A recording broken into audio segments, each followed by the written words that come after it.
Victoria मार्ग म्हणजे आपण जेव्हा नागपूरवरनं येऊ तेव्हा मुंबईला जाण्याकरता इथनं उतरण राहणार आहे. आता JCB आले याच्या मागे 2-4 दिवसापूर्वीच याचा अपडेट दिलेला. एका साईडचं गडस टाकायचं काम होतं, दुसऱ्या ठिकाणचे देखील झालेले. तर आपला व्हिडिओ कसा वाटला कमेंट्समध्ये नक्की कळवावे. व्हिडिओ आवडला तर लाईक करावे आणि जर चॅनलवर पहिल्यांदा आले असाल तर सबस्क्राईब करायला विसरू नका. आणि मुंबई नाशिक महामार्ग साधारणतः 2-3 दिवसापूर्वी मी एक व्हिडिओ अपलोड केलेला की या ठिकाणी जे गडस टाकायचे कामे सुरू होते आणि त्यावेळेस म्हणजे रस्त्याची वाहतूक जी आहे ती वेगवेगळ्या वर्णाने सुरू होती. या ठिकाणाहून पहिलं वाहतूक सुरू होती मुंबईला जाणारे, ठाण्याला जाणारी. तो रस्ता बंद करण्यात आला कारण हे गडस टाकायचे कामे सुरू होते. आणि जी नाशिककडे जाणारी बाजू आहे मुंबई त्याहून आलेली त्या ठिकाणी पूर्ण गडस टाकून झाले तुम्ही पाहू शकता. आणि ही जी दुसरी बाजू आता या ठिकाणी गडस टाकायचे कामे सुरू झालेले आहेत आणि 2 ठिकाणी गडस टाकून झाले. 3 गडस टाकलेले आहेत आणि बाकीचे अजून या बाजूचे 3 गडस टाकणे बाकी आहेत. ओ हो माय गॉड, बाप रे बाप, हे तर जास्तच झालं आहे. कारण मी त्या दिवशी आलेलो तेव्हा मागचे नव्हते टाकलेले. म्हणजे 4-5 दिवसांत मी आलेलो आहे.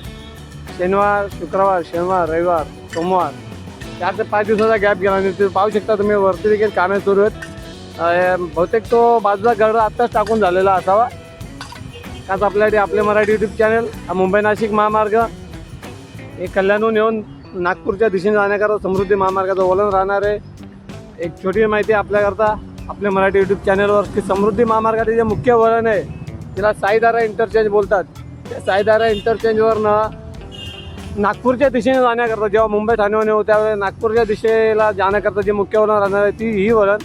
आणि या वळणावरचा जे मुंबई नाशिक महामार्ग खूप रुंद जो मार्ग आहे या मार्गावर हे गडस टाकणे खूप जिकरीचे काम होते आणि खूप कठीण काम होते. तर ते बहुतांश काम आता झालेले तुम्ही पाहू शकता. एका साईडचे गडस पूर्ण टाकून झालेले आहेत. जे नाशिकला जाणारी मार्गिका आहे ती आता जी दुसरी चालू आहे ती मुंबई ठाणेकडे जाणारे मार्ग आहे तिथे गडस टाकायचं काम सुरू आहे. आणि लवकर हे काम सुरू झाले, लवकर हे काम संपले का कदाचित तिथून पुढे जो कुपसे इंटरचेंज आहे या ठिकाणाहून गेल्यास त्या कुपसे इंटरचेंजच्या ठिकाणी फक्त 2-4 वेअरहाऊसेस आहेत. ते जोपर्यंत हटवले जाणार नाही तोपर्यंत मला नाही वाटत हा मार्ग लवकर सुरू होईल म्हणून.